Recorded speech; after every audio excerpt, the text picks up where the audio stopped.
What's up, YouTube? It's Big Rye. We're going to take a look at the NFL betting market preview for week 4. Usually the Fat Guy and I like to take a look at the start of the week and give you guys our picks based off of what we think the market's going to do. Today I'm going to switch it up a bit and show you guys a little bit of a more mature betting market and how I like to look at where I want to make my own wagers for myself. So let's start off on the road games. We'll skip over Thursday night. That game's already been played. Denver managed to get the win and the cover. So let's move on to the Sunday early day games. We'll start with the Cleveland Browns. First off, the line is +4.5. Cleveland is an underdog. They have 31% of the bets, which is a good thing that I like to see. Again, percentage of bets, I'm looking for 30% and under when I'm actually making a wager. But there hasn't been any line movement. There hasn't been more money placed than bet percentages on the Browns. So right now, if I was going to look at this, I would consider it a one-unit play for Cleveland, but I'd still want to wait for this line at closing time, so I'm not going to be betting it yet. I'm making this video Friday afternoon, but the Cleveland Browns 1 unit early on just because of the 31% bet. So I'm looking for the percentage bet if there has been line movement and if there's more money bet than actual bet numbers. Also, all of these games, guys, if you look on the right-hand side, there's the number of bets, and the number of bets is key. For these early day games, you're looking at on average like a 9,000, 10,000 bets. So you've only got like 11% of these bets, 10% of these bets so far placed in on the Browns. So it's still a very young market. As of now, if this was to stay as it is, I'd be betting Cleveland 1 unit at that 31%. The next game, Pittsburgh Steelers, they are not playing due to COVID concerns, so I'll skip over that.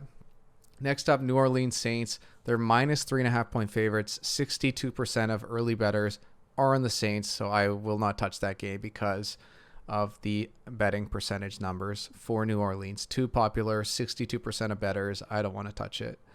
Next up is Minnesota. So Minnesota's at 33%. They're kind of just boiling over that 30% mark that I like, but 33%, not a huge deal. It's still a good play for Minnesota at +3.5. They also have 30% more money on them bet than they do percentage of bets. So 63% of the money wagered is on the Vikings. This is a game I like. They've got 33% of bets, 30% of money greater than the bet percentage. There's only been 870 bets, so this is one of the lowest game bet so far as of this week. This game's probably going to have about 7,000, 8,000 bets at closing time, but I like the Vikings. They've got the percentage bets. They've got more money placed on them. This would be a 2-unit play on the Vikings. Next up, the Indianapolis Colts. They're 3-point favorites. 53% of early bettors are on the Colts, so I already don't like them. 53% is too high. An interesting thing here, this is the first line movement, so they actually opened at a pick'em, and they've been bet up to 3-point favorites. So that's something I like to look for. I know it's bad for price, and the Fat Guy and I argue about this all the time, and the truth is that we're both right, or both wrong, however you want to look at it. Obviously, getting the Colts at a pick'em, this would be tremendous value. Getting them at 3, though, is a very good indicator that sharps like them and are betting the Indianapolis Colts. Or as well, there could be key injuries that have pushed that line from a pick'em to 3. In this case, because there's no money percent greater than the bet percentage, it's most likely injuries that have caused this. Again, guys, I don't know any of the player movements, anything that's happened. I'm just looking at these numbers and letting you guys know what I see by just looking at this. But Indy would be a no bet for me. Next up, the LA Chargers +6.5 on the road. 27% of early bettors are on the Chargers. I like to see that. There hasn't been any positive line movement for the Chargers, but 28% of the money bet is greater than the bet percentage. So I would be putting 2 units on the Chargers just like I put 2 units on the Vikings. Next up, Baltimore. 14.5 point favorites. 76% of early bettors are on the Ravens. I'm not even going to touch them. Next up, Arizona -3.5. 74% of bettors. Again, not going to touch them. Jacksonville +2.5. 64% of early bettors I'm not going to touch this game. Even though they've got positive line movement, they've got more money percentage than bet percentage. It looks like pretty much every dollar bet has been put on Jacksonville. I still don't want to take them though at 64%. I just don't. I do not want to touch any games where bet percentages are higher than 50%. So as I just said, Seattle, 72% of bettors are on them as 6-point favorites. I'm not going to touch that game. The Giants are intriguing here, 13.5-point underdogs. 22% of early bettors are on the Giants. 32% of the dollars bet are on the Giants. So this would be a 2-unit play for me. Next up, Buffalo, minus 3.5-point favorites, 63% of bets. The line has moved 1 point in their favor. So they opened at 2.5. They've been bet up to 3.5. I'm not going to touch this game. New England, plus 6.5. 39% of bettors are on there, as well as 1.5-point line movement in favor of New England. So they would have opened at 8, and it's been bet down to 6.5, as well as more money percentage has been bet than bet percentage. So I actually like the Patriots. I know it's above that 30%, but I would still put somewhere between 1 or 2 units, just depending on how I really feel at kickoff time.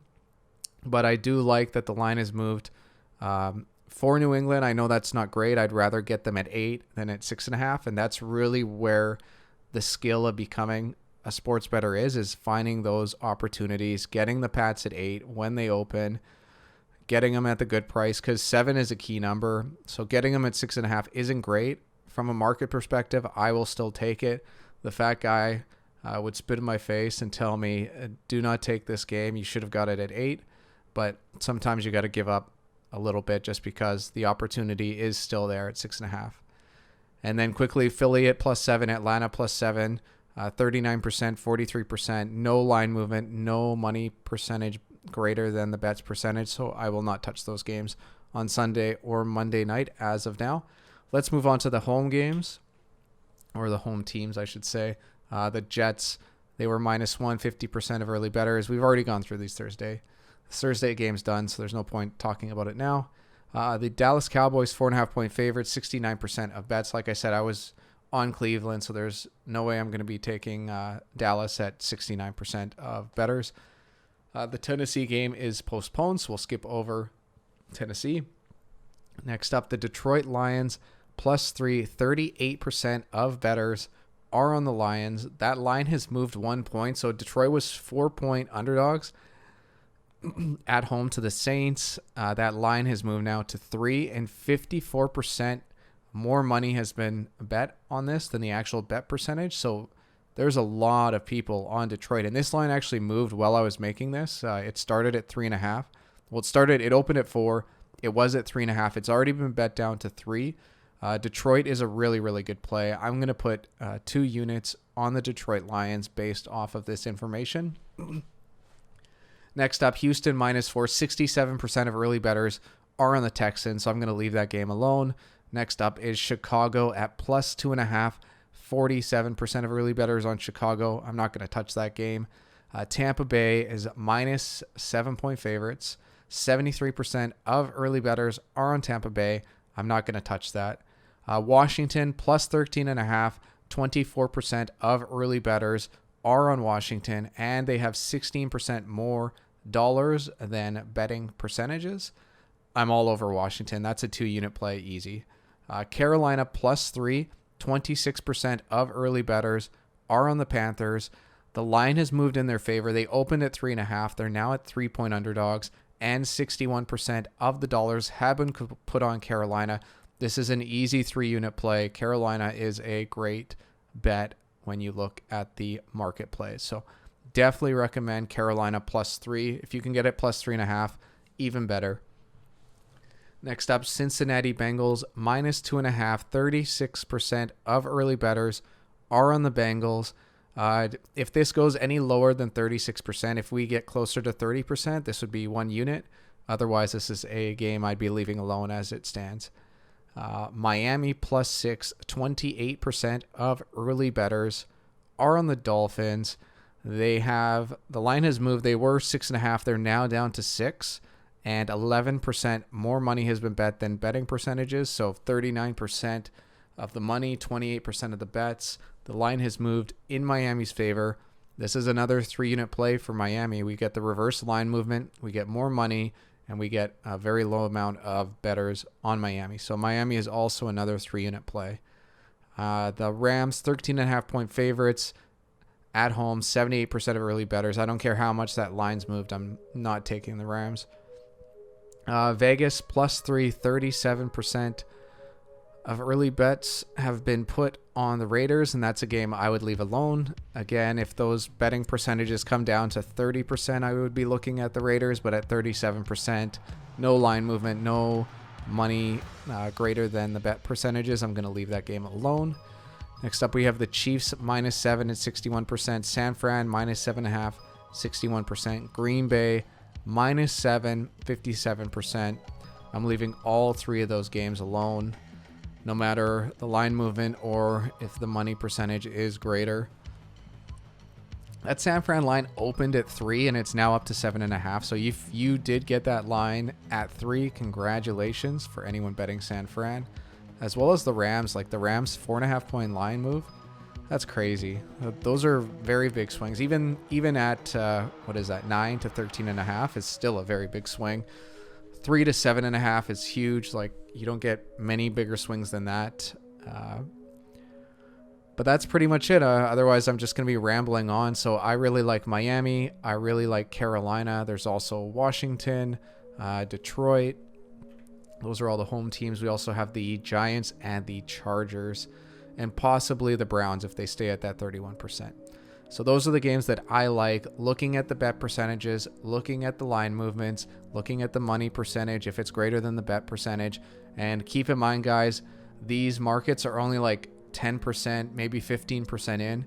90% of the bettors are going to come in on Saturday, Sunday morning. So follow along, watch where you can, see where these lines move. You want to be betting these literally like 10 minutes before game time. Either you get good lines at the start of the week, or you follow the market and you take what you can get at the very end.